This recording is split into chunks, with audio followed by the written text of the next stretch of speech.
So I wanted to give you guys a quick update on this here cable routing, and then also the routing of this here capacitor pack as well. So as you can see here, I didn't change anything else besides routing these cables like this and bunching them up with a zip tie. This here is in the stock form, as well as this as well. But I noticed that on the inside of the body that there was some rubbing where the cables are, even though I had bunched these up a little bit nicer. And then I'm also getting some rubbing here with the cap pack. You can see a little bit of rubbing there on the top of that there, the top corner.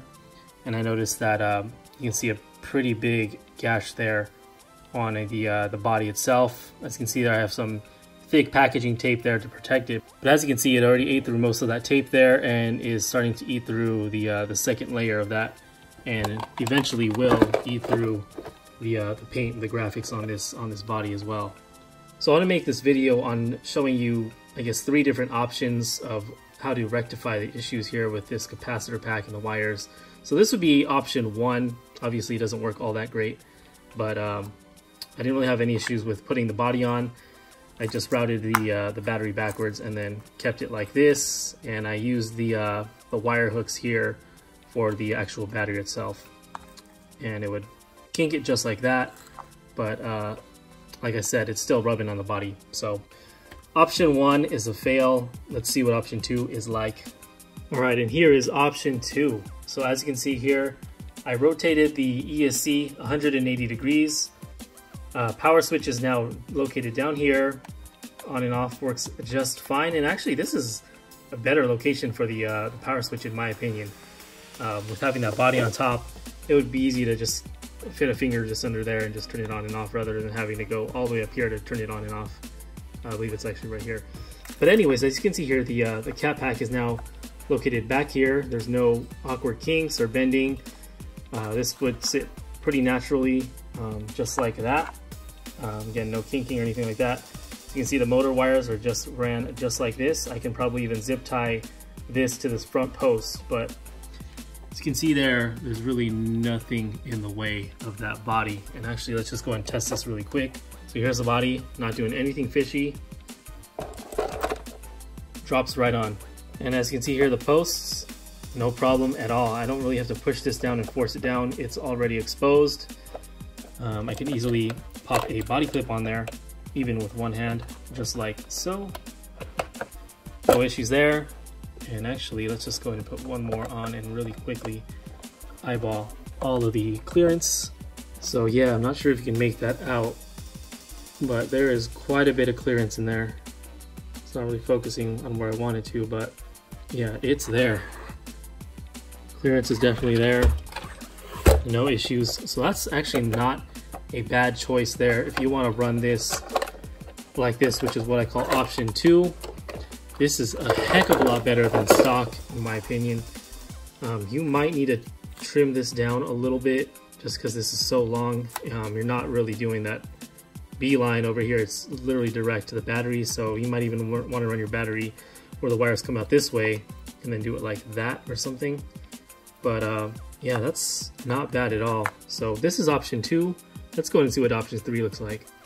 Alright guys, and as you can see here, this is the final layout and my favorite, option 3. So what I did here was, instead of mounting the ESC to the receiver box, I took that off, mounted it directly down here to the chassis. The mounting holes were pre-existing, so I literally just bolted it straight to the chassis. Mounting hole for the power switch was already pre-existing as well, mounted it there. As you can see here, on and off, no problems whatsoever. So you can see what I did with the motor wires is I routed them like this, zip tied it to the top of the receiver box.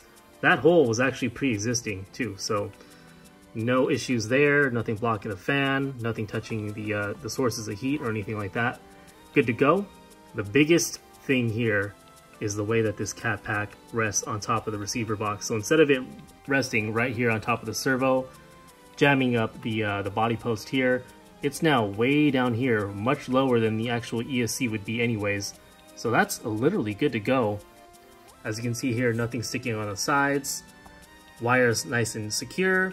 Body test, nice and easy. Bro, can't beat that. That's what it should feel like.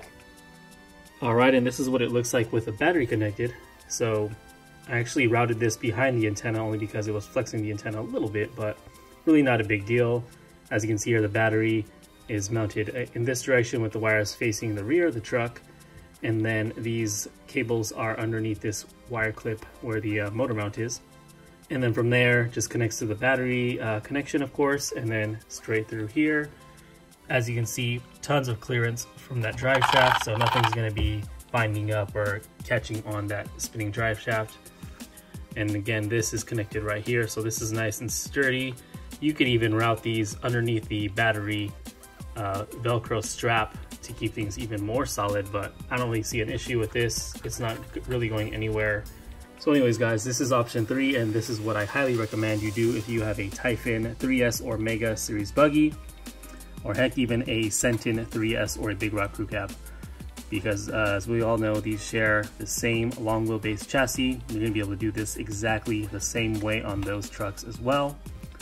Of course, everything lower center of gravity is a win-win there, and it's a huge plus for the Typhon, of course, because this cat pack is much lower now. You don't have any rubbing on the body at all. Wires are nice and taut. This isn't super tight. I know it probably looks that way, but it's really not that tight at all. And you can of course change the tension here with the zip tie if you want more or less. Thanks for watching. If you're not already, please subscribe to my channel. Also like and comment as usual, and I will see you guys next time. Peace.